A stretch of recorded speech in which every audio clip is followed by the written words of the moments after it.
C'est vraiment en fait une activité qui va avoir un impact sur la qualité de vie des personnes, sur l'adhésion thérapeutique et aussi sur la relation avec les soignants.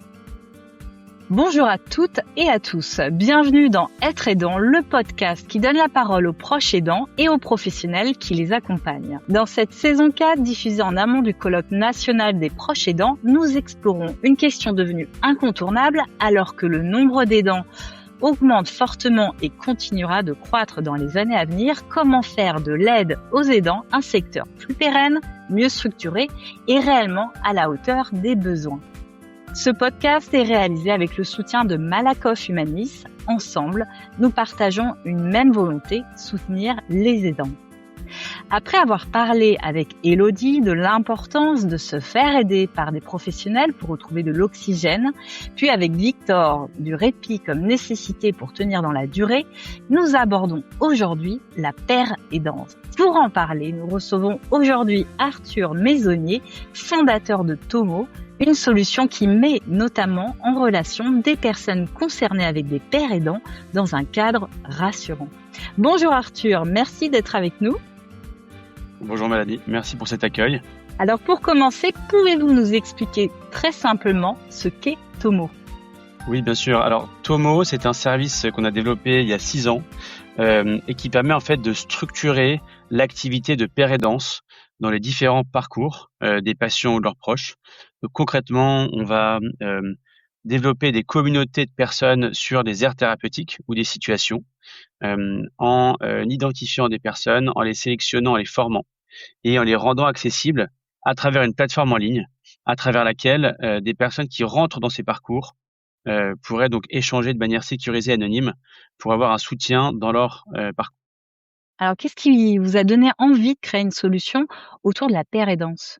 Déjà pour des raisons de familiales, personnelles, on a évolué dans un contexte avec des maladies chroniques et donc on a compris l'importance pour les personnes de pouvoir être mis en relation avec d'autres personnes qui traversaient ou qui ont traversé des situations similaires.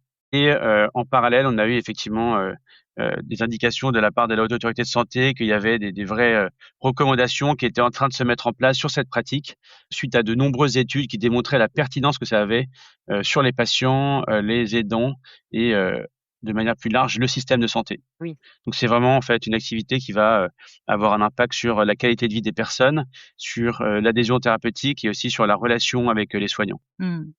Alors, pourquoi, selon vous, est-ce si difficile pour un aidant de trouver la bonne information ou le bon soutien au bon moment ? Alors c'est toujours différent d'un parcours à l'autre. Je pense qu'il faut Oui. vraiment avoir ça en tête quand on parle de ces thématiques-là. Mais en fait, les personnes qui rentrent dans des parcours sont en général submergées d'informations liées à leur parcours de soins qui viennent des soignants, de l'information qui vient de leurs proches, de l'information qui vient de tout un faisceau de personnes. Et donc c'est souvent difficile d'aller identifier quelle est la bonne information. Aussi Internet qui va diffuser beaucoup de choses qui sont pas forcément Oui. contrôlées ni même régulées ou qui sont forcément même bienveillantes parfois. En plus de ça, il faut ajouter en général tout un côté émotionnel lié à une annonce qui peut rendre le discernement plus difficile par rapport à différentes informations. Et donc voilà, c'est cet ensemble de nouveautés qui rentrent dans la vie des personnes qui font que c'est assez difficile dans des parcours de trouver la bonne information au bon moment. Alors, qu'est-ce qu'un père aidant peut apporter qu'un accompagnement plus classique ne permet pas toujours ? Alors, quand on parle d'accompagnement classique, on parle en général, des parcours de soins traditionnels. En général, ils sont assez orientés sur le parcours médical, donc c'est très orienté information médicale, traitement, soignant, mais il ne prend pas toujours en compte tout l'aspect vécu, émotionnel, psychologique des patients dans les parcours. Et donc, ça, c'est quelque chose qu'on a identifié comme un manque. Et la paire aidance, donc intégrer des personnes qui sont passées par ces mêmes parcours, qui ont même traversé ces situations et qui donc comprennent en fait ce que traverse la personne, c'est un vrai bénéfice. Moi, ce qu'on m'a souvent dit, et je trouve ça intéressant, c'est que quand on est un patient et qu'on parle à un autre patient de son parcours, c'est un peu comme quand on est au Japon et que tout d'un coup on rencontre un Français. C'est quelqu'un qui nous comprend, qui a nos codes, qui a notre culture, et donc qui permet en fait d'avoir un échange beaucoup plus simple et beaucoup plus adapté dans certains moments que simplement d'autres acteurs du parcours de soins qui sont pas forcément là pour vous donner l'information que vous souhaitez au moment où vous la voulez. Super image, celle du Japon, très pertinent. Hem, donc c'est bien un accompagnement complémentaire, finalement, hein? C'est ça que vous dites? Ah ouais, tout à fait. Alors ça, c'est vraiment important. Le rôle du père aidant, c'est absolument pas de remplacer les soignants ou des professionnels. Son rôle, c'est vraiment de venir en complément sur des éléments qui sont pas forcément couverts en consultation ou alors, dans le cadre des parcours traditionnels. Il y a un rôle qui est très clair, qui est très bien défini et donc c'est pour ça qu'il faut vraiment en général, mettre en place tout un processus de sélection. Il faut également mettre en place, une formation pour donc, identifier les personnes qui sont à même de pouvoir accompagner d'autres personnes, puis ensuite les former sur la posture à adopter pour spécifiquement aider les personnes de la bonne manière et pas venir empiéter sur le territoire d'un soignant qui n'est pas la bonne chose à faire. Selon vous, est-ce que tout le monde peut devenir, père aidant? Parce que j'entends le mot formation aussi, hein, donc on se jette pas dans la pérédance comme ça à cœur perdu. Tout à À fait. corps par Alors on se jette pas dans la pérédance à corps perdu, parce que tu dis à cœur perdu, c'est un lapsus. ouais. Bah, tout à fait. Alors c'est effectivement, une question très importante. Certains peuvent être, en situation, d'incapacité à un moment parce qu'il y a une phase de la pathologie qui va être trop, émotionnelle, ou alors qui n'auront pas forcément la bonne distance par rapport à leur vécu. D'autres personnes vont avoir développé ce vécu-là un peu plus tard dans leur parcours et après avoir développé le bon recul, et voilà, on va dire une vision plus claire sur la situation, c'est possible pour ces personnes-là et ça, c'est pas quelque chose qui est inné chez tout le monde, c'est quelque chose qui s'apprend. Donc il faut avoir potentiellement, une envie, ce qui est évident, mais en plus la capacité de, se positionner comme, justement, patient, père aidant pour accompagner une autre personne, avec la distance, le recul et la posture qui va avec et cette posture, nécessite d'avoir une formation. Donc nous, on a mis en place une formation pour ça. On a également constaté que malgré cette formation, certaines personnes, durant la formation, nous disent: «En fait, je pensais pas que ça allait être comme ça, Oui. donc potentiellement, c'est pas quelque chose pour moi».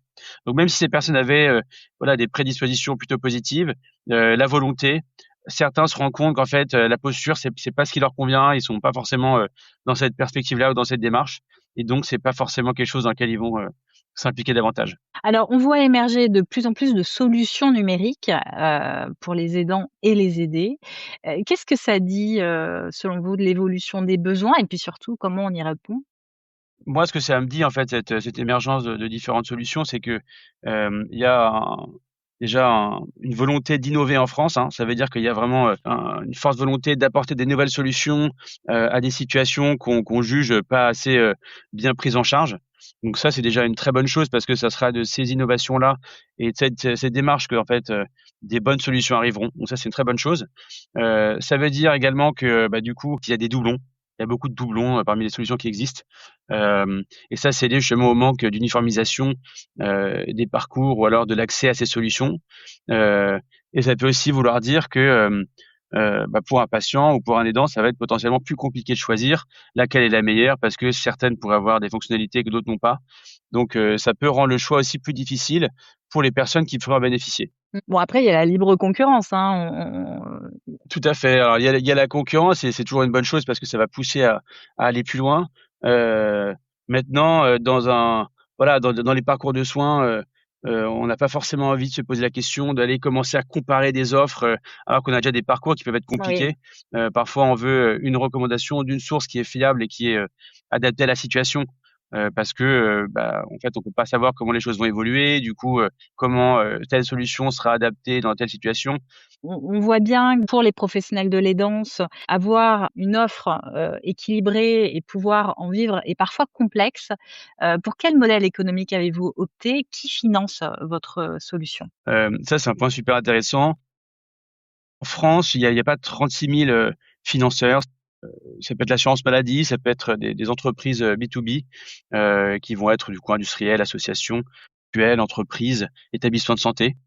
Nous, on a opté pour un modèle de cette nature, hein, donc ça va être, financé par, des partenaires, qui vont vouloir développer la pérédance pour leurs patients ou les aidants et donc c'est, une licence en fait, annuelle qu'ils vont prendre pour développer la solution, pour accompagner au mieux leurs patients et leurs aidants et donc pour les patients et les aidants, c'est un accès, gratuit aux services, qui va donc être disponible durant tout leur parcours de soins. Mmh.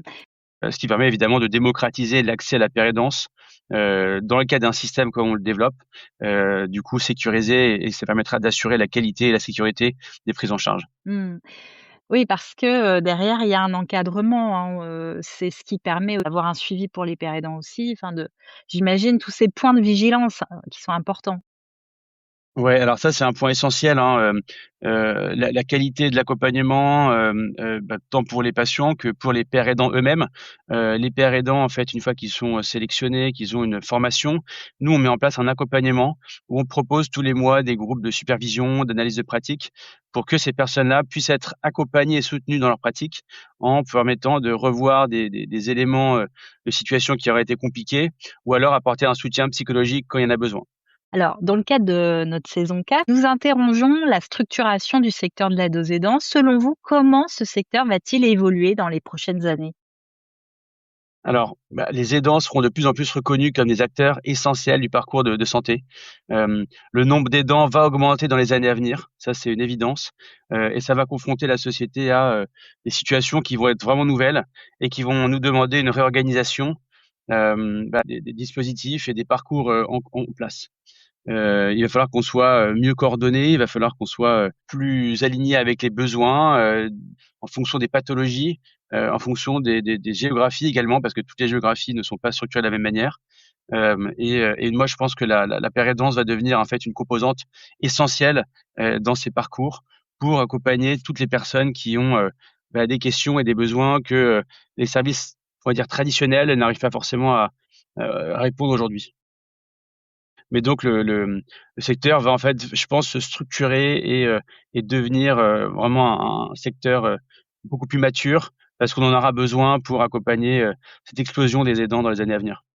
Avez-vous un conseil pour les aidants pour, leur permettre de tenir leur rôle? C'est très au cas par cas, on peut pas généraliser, parce que chacun va vouloir des choses différentes.